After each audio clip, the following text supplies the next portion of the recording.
This is everything that we need to fully rebuild this GSXR 750. This is one of many projects of rebuilding cars all the way up until I get a supercar. And right now we have 1, 2, 3, and 4 ongoing projects. So we really need to fix this in this episode so we can sell it in the next one. That, and I want to ride it. So far, we've gotten $21,664 out of our $100,000 goal doing this. If you want to see if I can actually get to an Audi R8, hit the subscribe button and turn on bell notifications. Right now, we're very cash poor because we have a lot invested in all these crashed assets. Hopefully we have all of the parts here ready to go. Let's start with something easy, the clutch lever. As you can see, the clutch lever here has had a bit of a scuff as the bike's gone down on the left side. This is an OEM Suzuki part and it should fit perfectly. There is a bolt that goes through the top and a 10mm nut on the bottom here. So we're just gonna undo that one bolt, pull the pin out, then we're gonna loosen the clutch cable. What we're doing is we're making a lot more play in the clutch cable there, so we're actually able to pull it out. Pull the clutch lever out, detach it from the clutch cable and put the new one in. All right, that's one thing down. I don't have any grease. As you can see here, there's like a little bit of grease on that whole metal on metal part. I don't have any, so it is a bit stiff. I will re-grease it eventually, but for now, look, it's going to do the job. Next thing, this side we've got an RHK bar, and on the other side we took it off because it actually just fell off. It was broken, so we've got some new ones. I'm not actually sure what bar ends do. What we're going to be doing is screwing down this nut and then tightening it from the other side. This will compress the rubber and make it expand outwards, holding it inside the bar. First, we need to get the old stuck rubber out with my favorite tool ever, a small hose pick. Then we'll spray the rubber bit with some WD-40 to help it fit in before we tighten it. Yep. Next thing on the list, foot pegs. I'd like my partner to be able to ride on this with me, and there is no rear foot pegs, so we've gone out and bought some. I've just realized this kit contains everything except for the bolts that actually go in here. This foot peg just here is also very, very, well, shaven down. So we've got some new ones here to be able to replace that too. Actually that one. A dowel goes through the top, a circlip holds the bottom, and there's a spring in the middle to keep the foot peg down. So we just take it all off and put in the new dowel and circlip. And with that on, we're going to put this circlip on the end of the pin. One new foot peg, but they're different colors, so we're going to do the other side too. And with that, we are almost on to the fenders. Fenders? Fairings. Jeez. When I talk about cars, I call the fenders fairings. And when I talk about bikes, I call the fairings fenders. I don't know why, my mind doesn't do it right.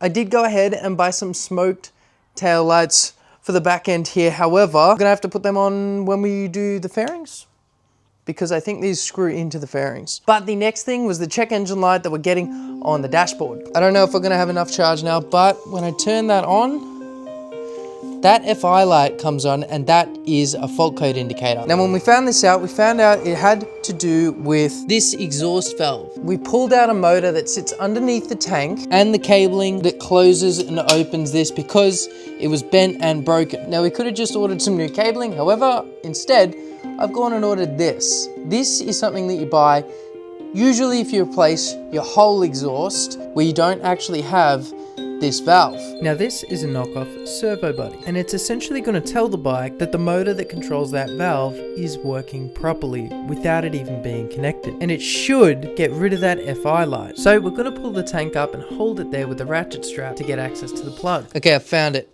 So this is the wiring for the servo motor. This black piece just here is the actual servo motor that actually turns. I've got it unplugged at the moment. We're going to plug the servo buddy into here. It literally just plugs into the wiring loom where the old motor goes, and you can see I've even got the motor still bolted in there. Now if this doesn't actually get rid of the FI light, we're in for a bit of trouble because these race motorbike engines are very highly strung, very temperamental, and I don't know the first thing about them, to be honest. So here's the moment of truth. If we turn this on, it should get rid of that FI light, which it does. How good's that? This bike should run and drive.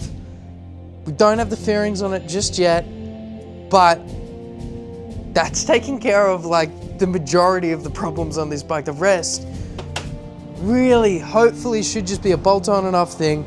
Sometimes when you crash a bike like this, it does slightly move, or it can move the mounting points for the fairings. So we might have that to fight with, but so far, like, I'm pretty happy with this. It's just looking real promising. I'm happy. Now for the fairings.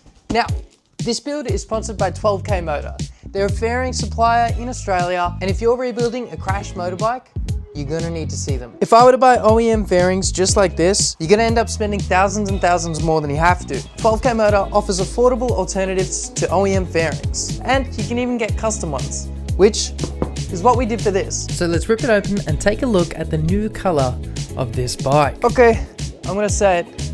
There's a lot more here than I thought there was gonna be. So let's see how they've done with the colors. I'm pretty nervous.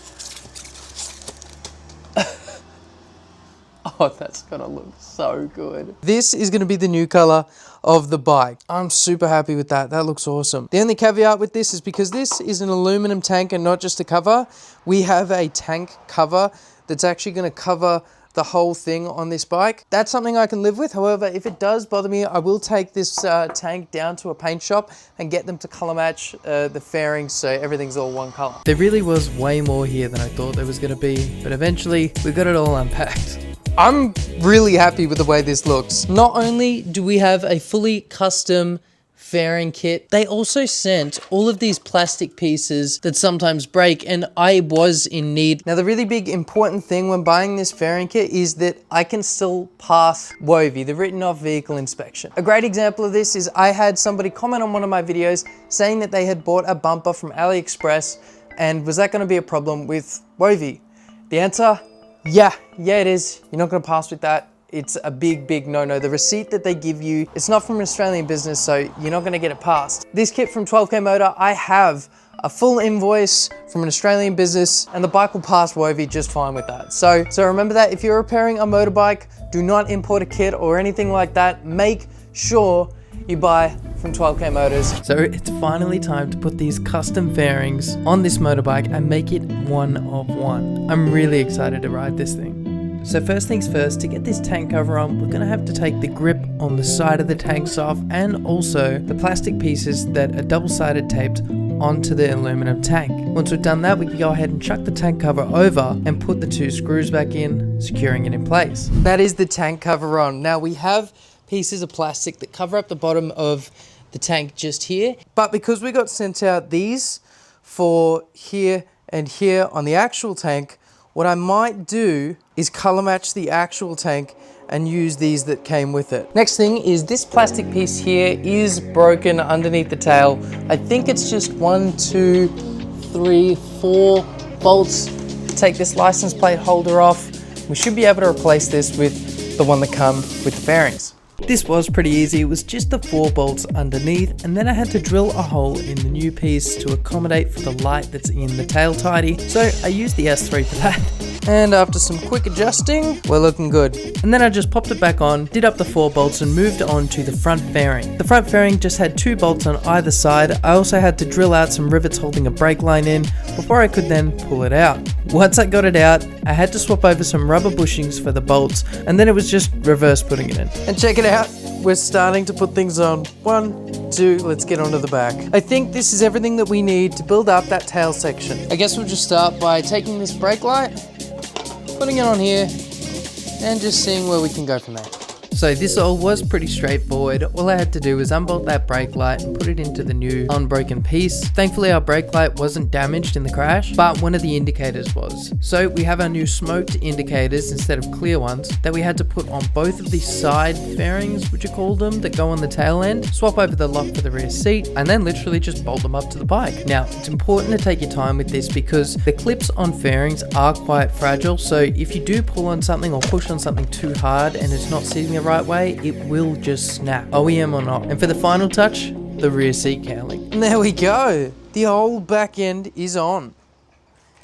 And if I put the indicators on, the indicators do indeed work. Now we've got to get onto the front. I think the very first thing is we're going to take apart this front thing, and then it goes on top to bottom. I'm pretty sure.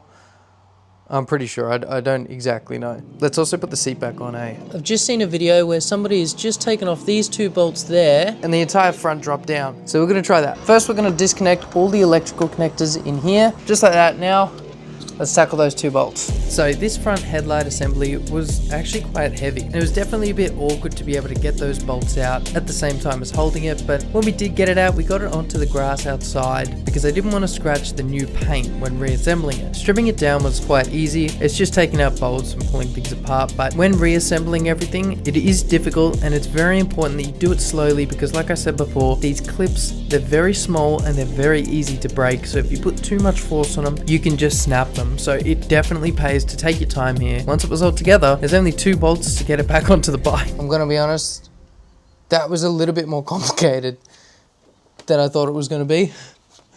But we got there in the end. Oh, check it out. It's starting to look good, huh? It's starting to look good.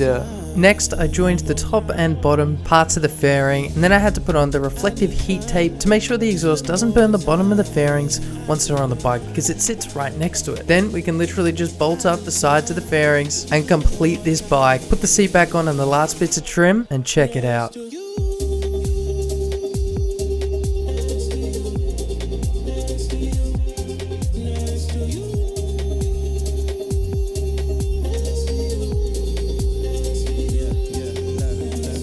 And check this thing out. This looks amazing. I'm so happy with the way this turned out. I still haven't taken off the old frame sliders. I will do that. But damn, like this thing looks good. A crash motorbike, like I was wondering how this thing's gonna sell, but I don't know. After seeing it like this, I really think that we're not gonna have a problem. Big thank you to 12K Motors. This thing is ready to go for its written off vehicle inspection. But first, I think we should clear up this rust on the brake rotors. It's a little bit hard to push the bike around, so it's a good enough reason as any to take this thing out. But listen close, something weird happens.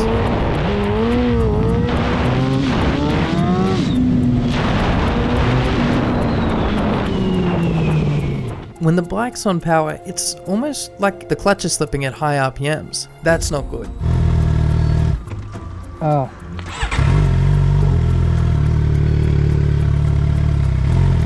Okay, the clutch is not pulling out all the way. I think that just needs to be greased.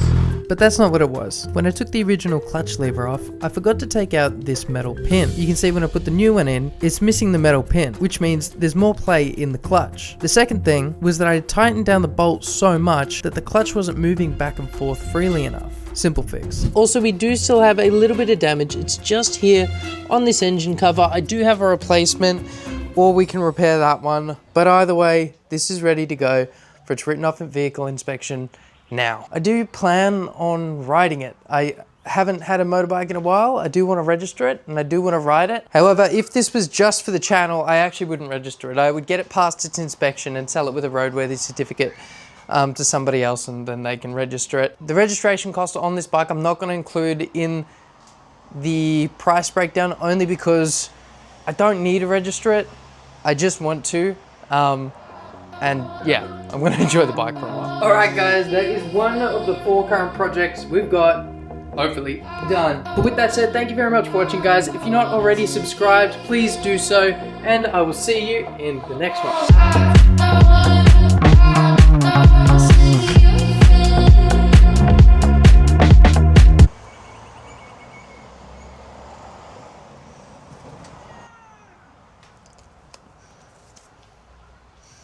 I don't know how the cat does that, but it's cool.